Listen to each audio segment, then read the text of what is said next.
Welcome to Winners, Losers, and Lovers, possibly the most important podcast ever created. Every week we talk about a different movie and we break it down like it's something that actually matters. We look at the stats, the stories, the first reactions, the second thoughts, and whether this movie is an old print, a fresh cut, or an early release. We examine the scenes that stick with us, the quotable moments, the archetypes, the stereotypes, and the tropes Hollywood can't stop using. And of course, the winners, the losers, and the lovers. The things we just can't stop talking about. It's podcast time.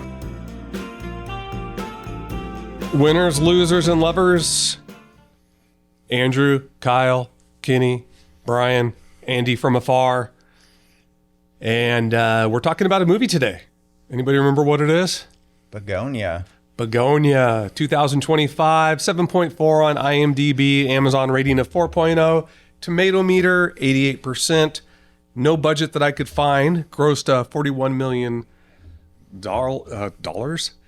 Director, Yorgos Lanthimos? Emma Stone, Jesse Plemons, Aidan Delba's star. It's got 4 Oscar nominations for Best Picture, Lead Actress, Adapted Screenplay, and Score. Based on a South Korean movie named Save the Green Planet. Anybody seen the movie that it's based on? Nope. No? I didn't find out about that till this morning when I was like, oh, is there anything else I should know? Like, oh, it's a remake. Andrew, do you have a summary? Harry Potter and the CEO in the basement. Harry Potter and the CEO in the basement. We text this morning because I was like, I hope we have the same one. I had Harry Potter and the Prisoner of Andromeda. Which is way better than mine. I thought we were going to connect on it. I thought we were going epic. to connect on it. But yeah, both fitting, I think. Yeah. Now, it's a newer movie, but we're going to spoil it right off the bat. 10 minutes into this movie, I looked at my wife and I said, there's only 2 possibilities. Either he's crazy or he's right. I didn't realize we were going to get both. It did surprise me. Did you? I went back and forth a couple times on it, pretty late into the movie too, where it was like, okay, she's not an alien. She's just like super smart and she's able to convince this guy that she is. No, I think she is. No, she's not. Like, I went back and forth on it a couple times. I was curious if you guys did too. Yeah, I definitely like, yeah, it was hard to tell how, like, there's the part where she explains to him, like, no, we populated the planet with dinosaurs, but they all died. And I was like, okay, like, is she making that up? Right. Or is she telling us the truth on that? I think that the one that gave me away was like when she could have escaped and didn't. When she found the other room, rather than going up out of the basement and leaving, I'm like, all right, like, why would she do that if she's not like, I gotta quash this guy. I gotta get this guy out of the picture.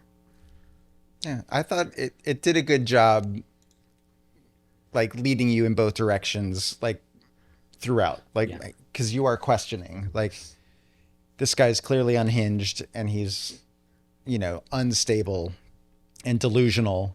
And then it's like, wait, is he right? And, like, you pivot back and forth. I thought the movie was very effective manipulating you until you get the reveal. And, like, yeah, you're both right?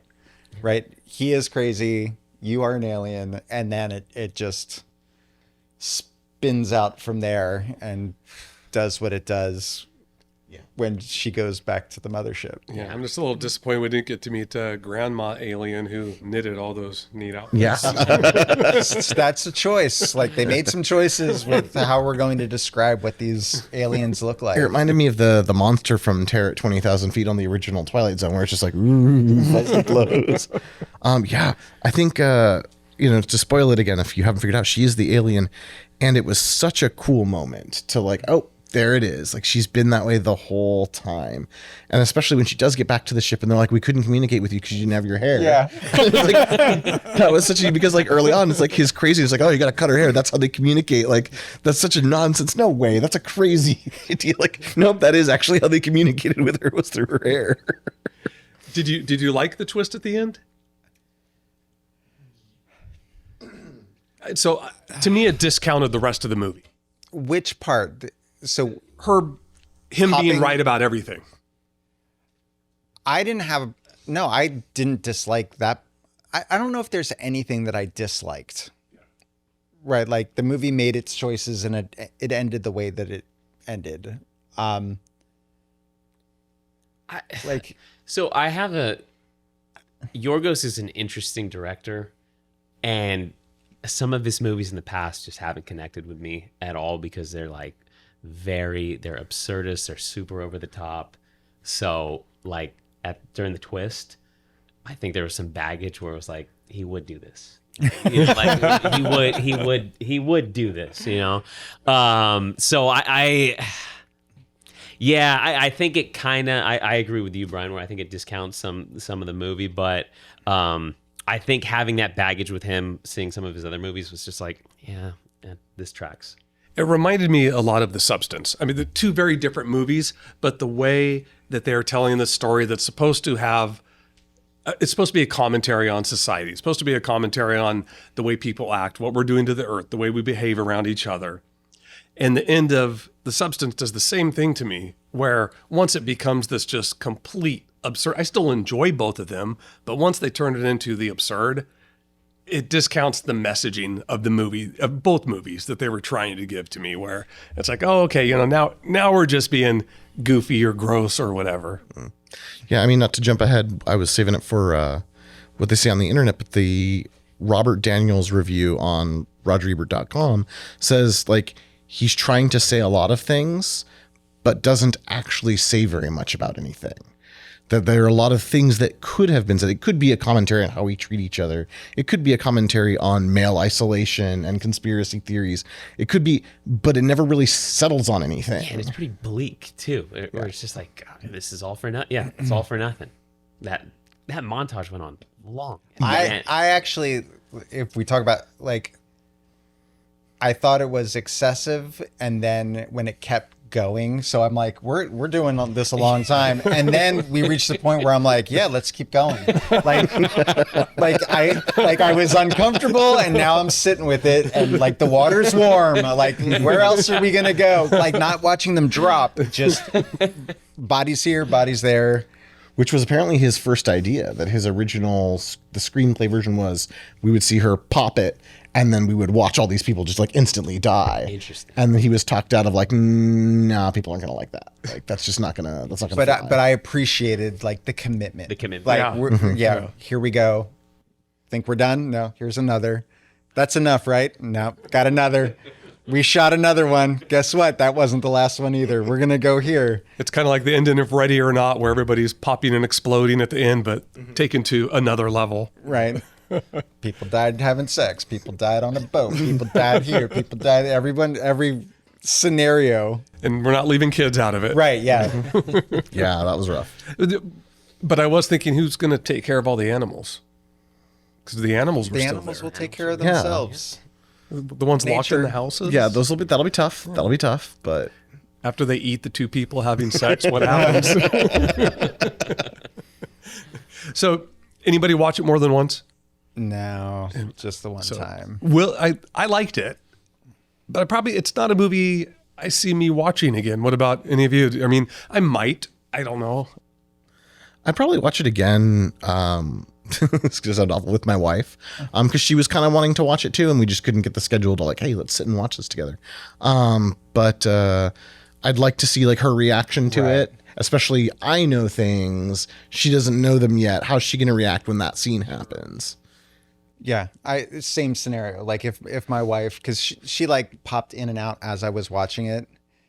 If she had been like the next night or a week later, because usually like now that we're in Oscar season, she wants to watch all the Oscar movies. Like if she's like, oh, okay, I'm watching Bugonia tonight, I would watch it with her.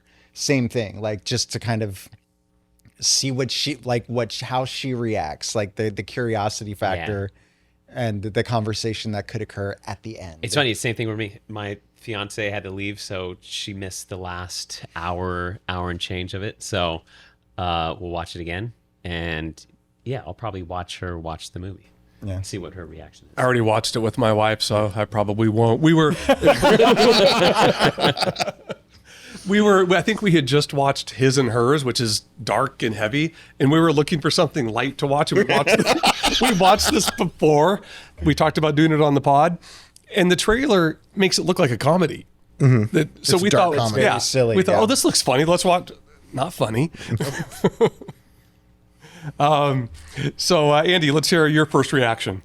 I mean, this is one of those films where I watched it and I think I liked it, but I don't know. And so that's why I didn't want to go back and watch it, because that's going to be the determinant. Like, I wanted it to be that first impression. So I think I like it. There's some glaring holes in it that I struggle with, and we'll address that. But I enjoyed it. I don't know if it's going to be ever in my top 25, but it's definitely a movie I enjoyed watching.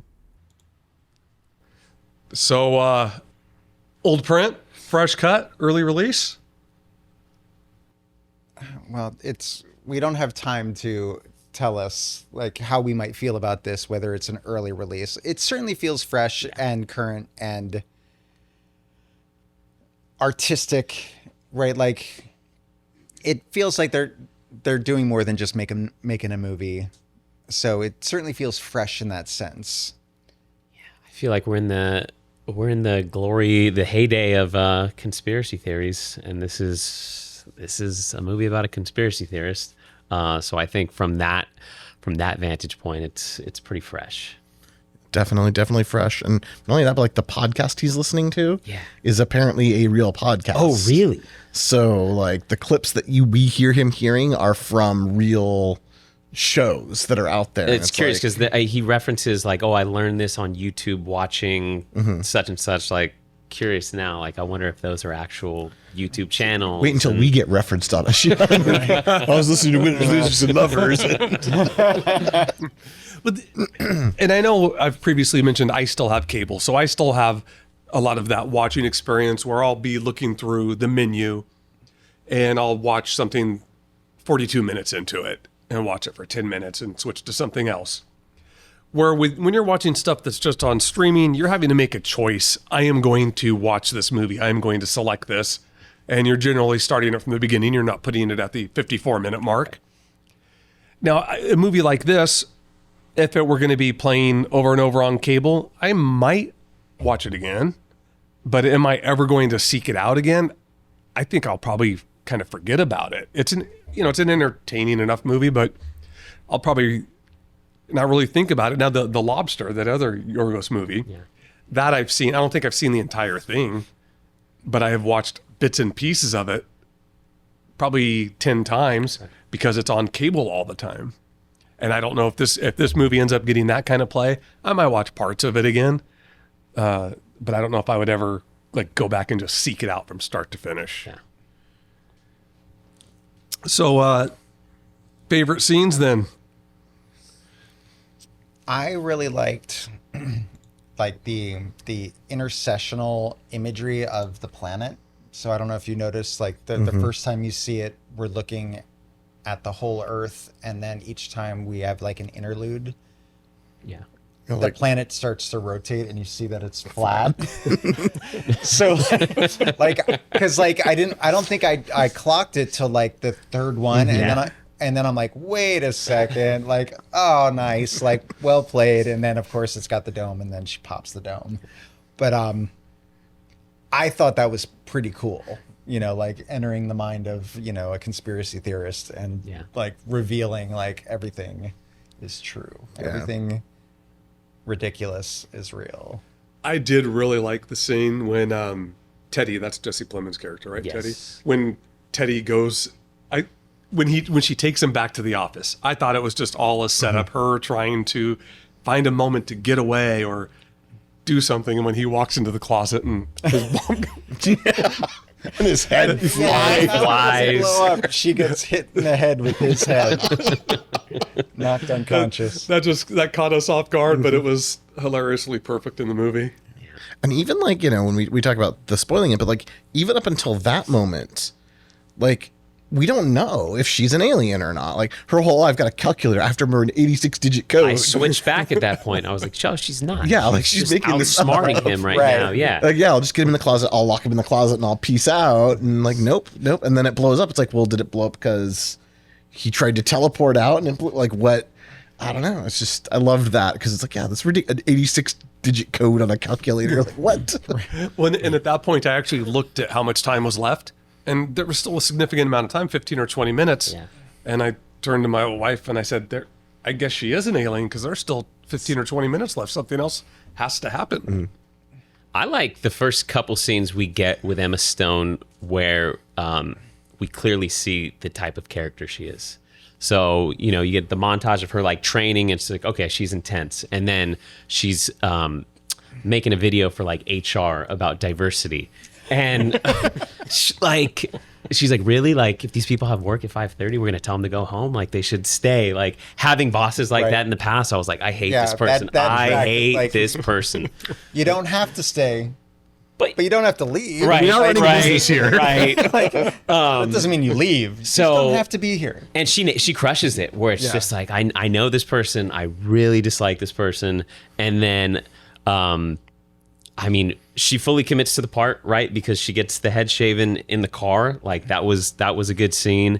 And then that first interaction with her and Jesse Plemons' character, where she's not in control of the situation, but we could see she's like doing mental gymnastics about this, where she's like, outside of this house, you are not in control. Like, I will be found. Like, this is all for naught. I just thought those first couple of scenes really established, like, she's great in this. I really thought she was phenomenal in this, and she really establishes like she's hardcore. Yeah, she's pretty hardcore. when she's breaking apart, like, what do you want? Is this about money? Is Right. this about power? Is this about sex? Like, what is this Yeah. all about? Let's like cut through all of this and get to the point. Like, it's like, okay, yeah, that's how she is. We don't need to talk about this. Just what's the issue? Well, let's hear from our man in Antarctica. I mean, Teddy's suicide. I thought Teddy's suicide was great because it was like, you know, here you have this actor who is legitimately on the autism spectrum that they hired in. He has very limited experience. He plays such a genuine character. It didn't feel like it was, you know, making fun of people that are on the spectrum. And frankly, I mean, I'm sure we all did, but I know people that were basically conspiracy theorists, right? Like, I know people that during 9/11 believed that all this stuff about it, and, you know, went to all those websites and all those kind of things. And so the Jesse Plemons character to me was somebody that I thought was relatable. The Stavros character, take him out. You can literally eliminate that character and that whole storyline. Nothing changes with the film. I'm going to guess when he says that suicide is great, he's talking about the scene, not the Right, act. that's- I did pause the movie because I was curious if it was an actor playing being autistic. Yes, we looked it up too. So like I did press pause because I'm like, this guy's really good. really good. Like, and it's like, oh, well, you know, he is this way, which, because I'm always, whenever I see an actor playing a special needs character, like I can't not think about Tropic Thunder, and I'm like, so it's like this actor's making a choice, like, and then it's like, no, like we're playing this straight, like we found someone that is this person, but no, he's amazing. I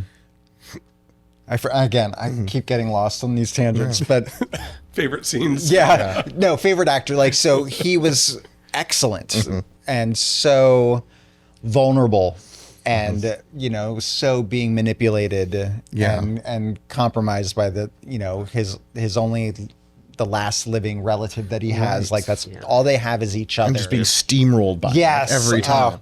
Like with And then- the castration scene. Yeah, we're going to chemically castrate you. And No he's like, more but- whacking it. He's like, but what if I want to be with someone someday? Like, no, you won't. That's it. But like, your vulnerability and kind of like, did you use the word vulnerable? Yeah. Like that was it, where you're just like, you can see him struggling with like, I trust you, I believe you, but And then it I'm ends just getting- tragically with the shotgun.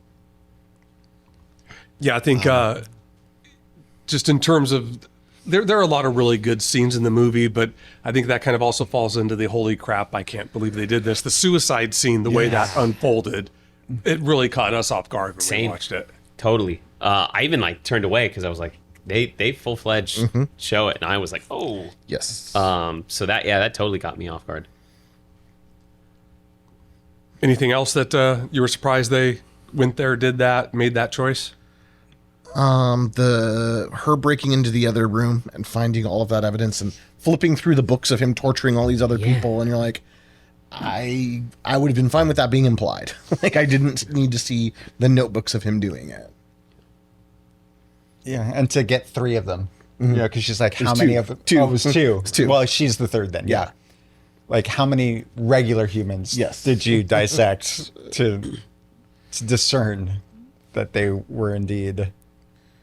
Yeah. And to Andy's point, the Stavros character, did you feel that was necessary? The cop, the friend who supposedly, not supposedly, who they very much more than allude, let us know that he molested them at some Right. point. Yeah, that was super uncomfortable. Yeah.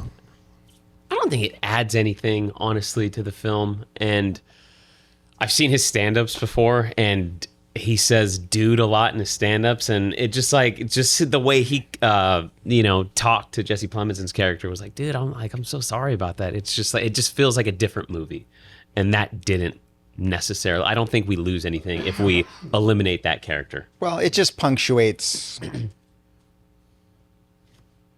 Jesse Plemons' character and like how one would be driven to this point. Like, so, it's, an old farm family, mom's an addict, he was molested. Like, all of these things have led him to being the person that he is today.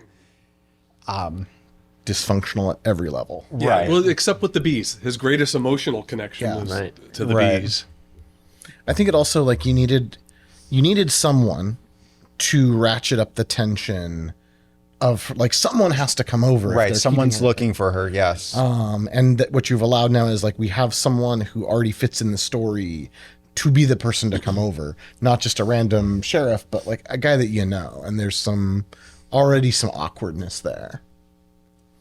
Maybe he deserves to die. Well, and that's what I was going to say. And it's also like, you don't mourn his passing. No. Right. No. It's like, Yeah. I will say, kind of going back to it fits with the holy crap, I can't believe they did that, but also favorite scene. How many times they made Jesse Plemons ride his bike?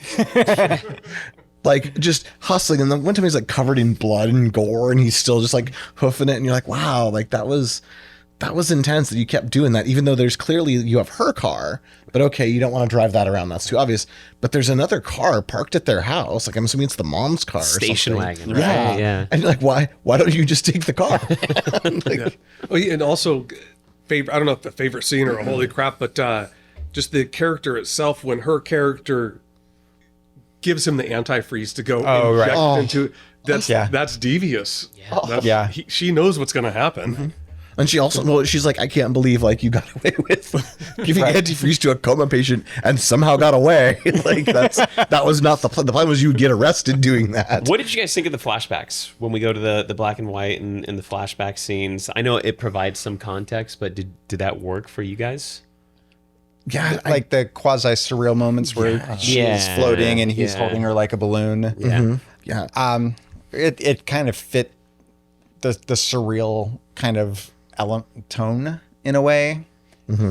And his previous movie with Emma Stone, whose name is escaping me, Poor Things, right? That was very surreal. Like, it felt like that's like his like he likes being able to do like weird, surreal, symbolic imagery nestled into like a real world story in a way. So it was like a way for him to, hit his beats that he likes.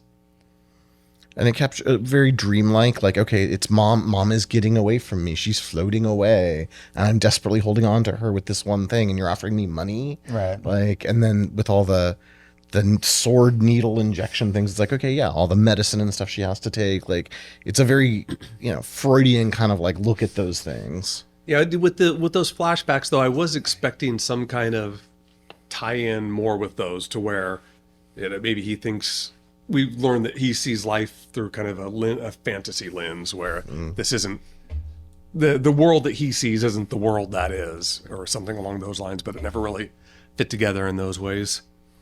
So archetypes, stereotypes, and tropes. What do you guys got? I think there's a play on the damsel in distress idea, right? That she's been kidnapped, she's down there, she's quote unquote in trouble, but we also see like she she doesn't have physical power in those moments, but she absolutely has the intellectual power over the rest of them. So kind of playing with that damsel in distress, kidnapped person kind of trope. And I guess the conspiracy theorist itself has become kind of a stereotype. And when you get that person in these movies, we're always waiting for the reveal of, are they right? Are they wrong? Right. I mean, you're not paranoid if they're really out to get you. Yeah. So I mean, it doesn't. I guess it doesn't fall into too many traditional archetypes. It definitely is its own.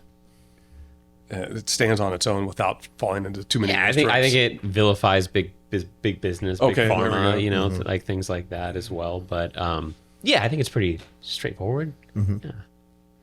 Well, for me, this was a date night. Will be for me too. Yeah. Best time to watch it. Yeah, I suppose. Like, it just depends on, you know, the style of movie that you like, right? Like, either you are, you know, predisposed to this kind of a movie-going experience where you're going to be challenged a little bit, where there's a lot of artistic elements coming in. It's not just, you know, plot and story and characters. It's like more layered. So if you're for that, like, you would watch it anytime if that's your cup of tea. But, you know, I'm trying to think, you know, like, I got uncles and cousins that they are not like, this is under no circumstance would they enjoy this film. Yeah. They would be angry. Like, what have you guys been watching lately? Like, wow. Let me tell you. Now I wonder how I would have felt about this if I'd seen that trailer and then watched it in the theater as opposed to at home. Would I have felt cheated or it was watching it at home? Okay, that's not what the trailer alluded to. It's fine. I enjoyed it, but I think I might have been a little disappointed if I'd gone to the theater expecting something else and having paid for it. Right. Thinking it's like a kidnap thriller movie. Yeah. And then having that experience instead, where you're like, oh, Well, there's feel like there's so betrayed. much. Yeah, and there's so much out there in today's world that a lot of movies that I go into, I don't know what they're about. I haven't read about them. And this, other than seeing that trailer where she's talking about what'd you do with my hair, and they show her running past the sliding glass door and him tackling her, and it looks kind of funny, thinking it was going to be a dark comedy. I really didn't know what it was about. So when I went into it, it was pretty much a complete surprise for me. So winners, losers, and lovers. I think we've got a lot of winners here. I mean, nominated for 4 Oscars. What do you guys got? I think our leading actors did a great job. Yeah. Like, I thought Plemons was awesome in his role. Very believable character. Like, again, searching for answers, just like has had a traumatic upbringing and he's looking for some sort of answer. And he's dedicated his life to this conspiracy that he's actually correct about. But I thought he nailed the role. Emma Stone, I think we said she got nominated for an Oscar. I thought she was great. Again, I'm not the biggest Yorgos guy, but of his recent stuff, I did enjoy this more than I thought I was. So I would recommend it. And I thought, up top, I thought they were strong. Of his movies, I feel like this is the easiest one to enter into. Like, I haven't seen all of his work, but he did Killing of a Sacred Deer. Yeah. So like, that super uncomfortable and weird, but good, and Poor Things. Like, I ended up bailing an hour and a half in. Same here. But my wife loved it. Like, she stayed all the way through. But like, basically, if you like this movie, you're probably gonna like all of his movies. It's a good entry point. Yes, this is the one to start with. And yeah, Jesse Plemons, like, I've loved him as an actor since Friday Night Lights. So to see him age and be a chameleon, and he's in all of these roles, and he puts on weight, and now he's lost all the weight, and he's so good. He's such a good actor. So I'm pleased that he has like a high profile vehicle, like really where he is the lead, not just a supporting character. and he's getting his laurels. I'm proud of him. Not that he needs me to be proud, but you know what I mean? Like when you like someone and they're just, it's like your favorite band getting big. And it's like, I've always liked this guy. Like he's been great in everything. He's not just the weirdo in Breaking Bad. So that was my first exposure to him. Me too. Okay. And that, like it has been hard for me not to see him as the crazy white supremacist drug dealer. Like, but now like you're like, okay, no, like I think you're right. Like this one, he isn't that way at all, and I could see him as this character rather than Jesse Plemons playing a character. Yeah, he said because of his resemblance to Matt Damon on Breaking Bad, everybody called him Meth Damon. Andy, what do you got to say about the winners? Honestly, Aiden Delbus, the kid who played, I'm sorry, Don, not Teddy. Teddy was Jesse Plemons' character. Don, I think he's a real solid winner in this. I think he did a phenomenal job. He was genuine. He was really added a heart to it. I think the interactions that he and Jesse Plemons' Teddy character had together, I think that was just amazing. I think that I would love to see, like, how did they stick to the script versus not, you know? Obviously, we have all dealt with people that are on the spectrum, and each person who's on the spectrum is vastly different. So did Don need to stick to the script, or was Jesse able to go in and change some things? Was he able to alter some things and play out the moment? So I find that fascinating, that part of it, you know, and I think that he, without a doubt, is a winner. I think that certainly Jesse Plemons' scale is a winner here because he lost such a ton of weight. It was a bleak ending, right? Like our great alien benefactors who have been trying to guide us towards, you know, a utopian society have basically just given up on us. Like that's it. Like we tried, we gave you 100,000 years and You already wiped yourselves out once with the nuclear war that you've forgotten about. Right. That we're just gonna pop the bubble and restart with something else. Yeah. One last winner for me. The guy who wrote it, Will Tracy, had never really heard of him before, but he was the editor-in-chief of The Onion. That tracks. Wrote on Last Week Tonight with John Oliver, and then movie-wise, wrote The Menu with and then was a writer on Succession as well. So, He's got chops. Yeah, he definitely does. So, and I think he got nominated for adapted screenplay. So, Yeah, well, that makes sense too, because The Onion, obviously, and even The Menu, there are a lot of moments of levity in The Menu, and even though it's a very gory and I dramatic. love The Menu. The Menu is so good. I've watched that more than once. So yeah, so have I. Same. Anything you absolutely loved about this movie? I really loved the ambiguity of it up until the end. That really, it felt natural, it felt organic. It didn't feel forced that we weren't sure or that it seemed to be going back and forth. Sometimes like movies or films, whatever, can push, oh, look, this is mysterious, but it's really not a mystery. It's just you're keeping something off camera for me. In this one, it was, you're like, she said that. Does she believe it?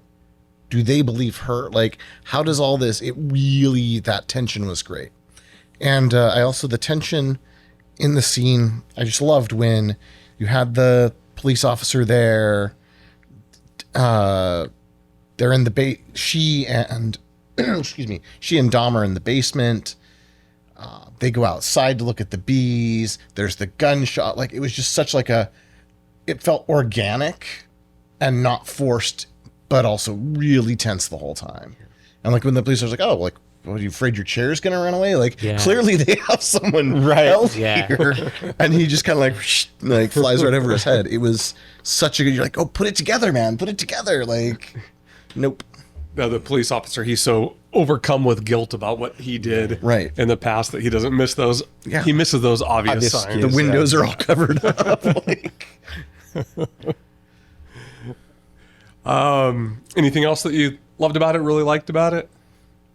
The one line that stuck with me, and this would be my favorite quote, was when Plemons and Stone they're in a tussle, and she gets on top and she has control. She goes, "You can't beat me because you are a loser and I'm a winner, and that's fucking life." And it was like, damn, that that hit for me. That was like the line of the movie, and that hit with me. That stuck with me. And again, I guess I just loved her performance in this. I genuinely did.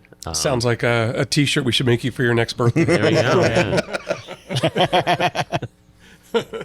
So let's see what we found on the internet. I looked at a couple of 1-star reviews. Here's one from Amazon from Lynn. This was horrible. I just wasted 2 hours with this effing movie. Let's save some time. She is an alien. Jesus. And this one's actually a 2-star review with a brave reviewer who gives his last name, Tim Caswell. This is for you, Tim. Acting good, story bad. 2 stars.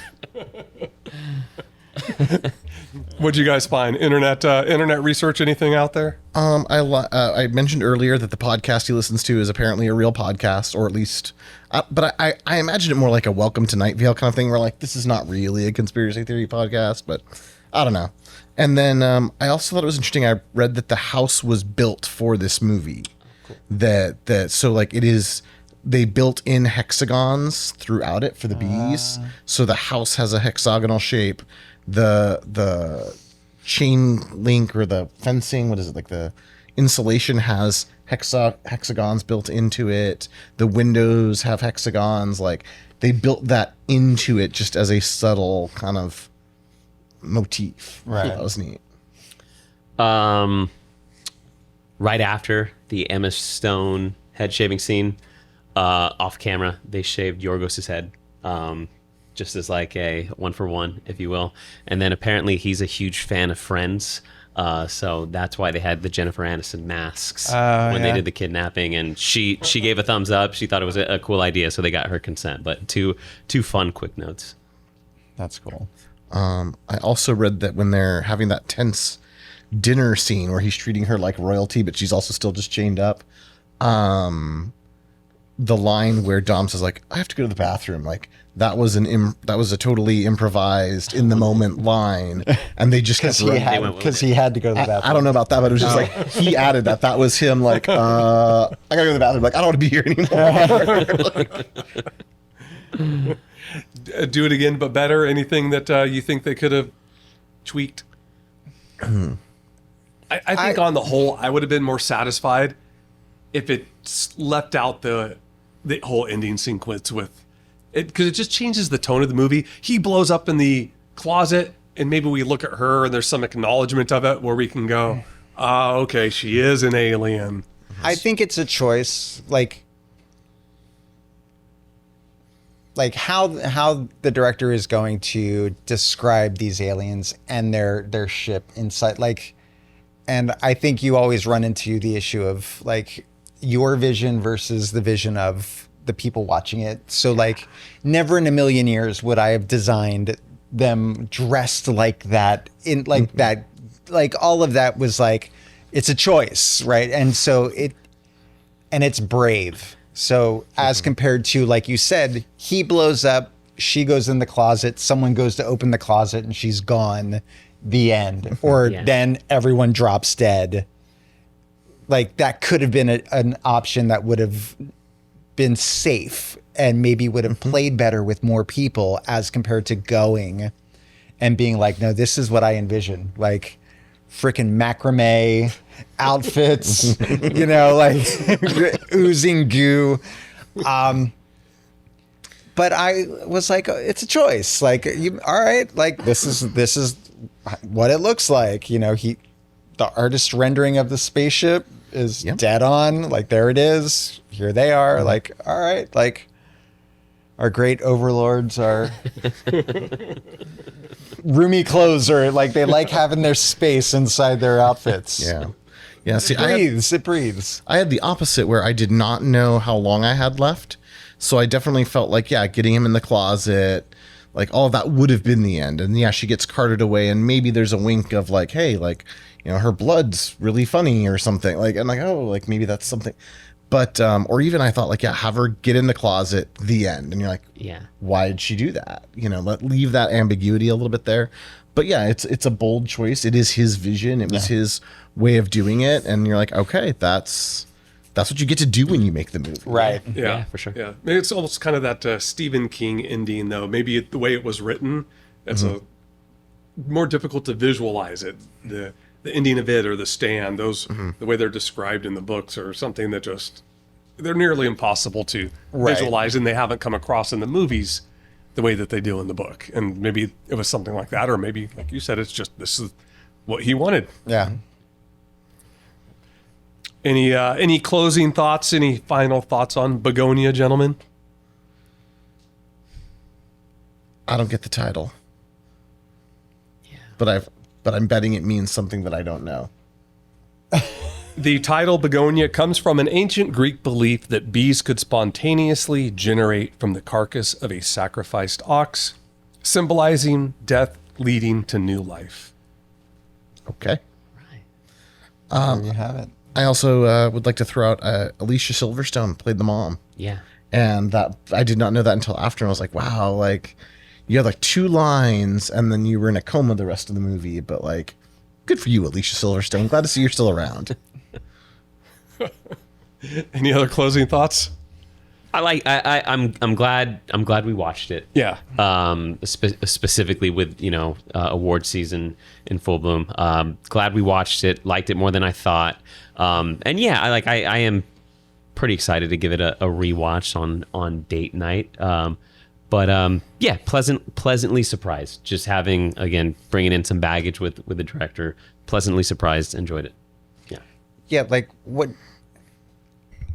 when they released the list of best pictures this year, I was like, what are these? And so to watch one besides watching Sinners, and have it be good, I'm now compelled to watch some of the others. Whereas, prior to watching this, I'm like, hands off, no thanks, I'm out. Yeah, I think there was probably like a 2.5 hour version of this somewhere, but the fact that it came in under 2 hours was enjoyable. So Happy with that. Yeah. It's good. It's a good movie. It is a good movie. good. It's an entertaining movie, and Yeah. for people that like the genre, I would absolutely recommend it. Yeah. Yeah. My wife asked me like, well, she's like, do you think it'll win Best Picture? And I was like, absolutely not.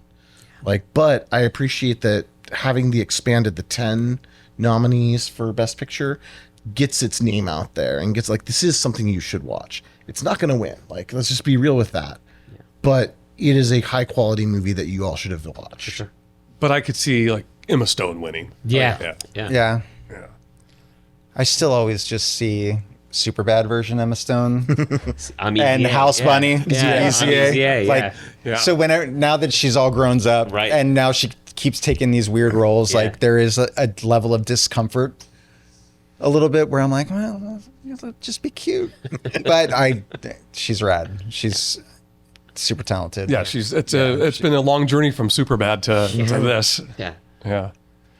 Excellent. All right, guys. Well, Andrew, Kyle, Kenny, Andy in Antarctica, and I'm Brian. Winners, losers, and lovers. Bye. If we don't all get zapped by our evil overlord, we'll Right. see you next time.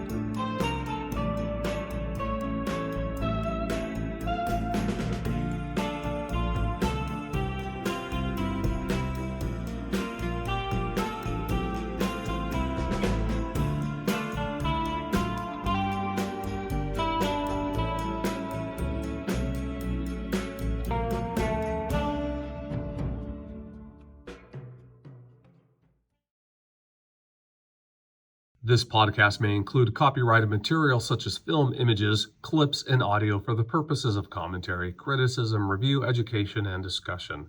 All such content is used in accordance with fair use principles under Section 107 of the U.S. Copyright Act.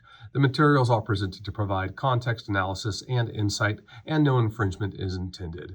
Winners, Losers, and Lovers is produced by Koa Aloha Media and copyrighted in 2026.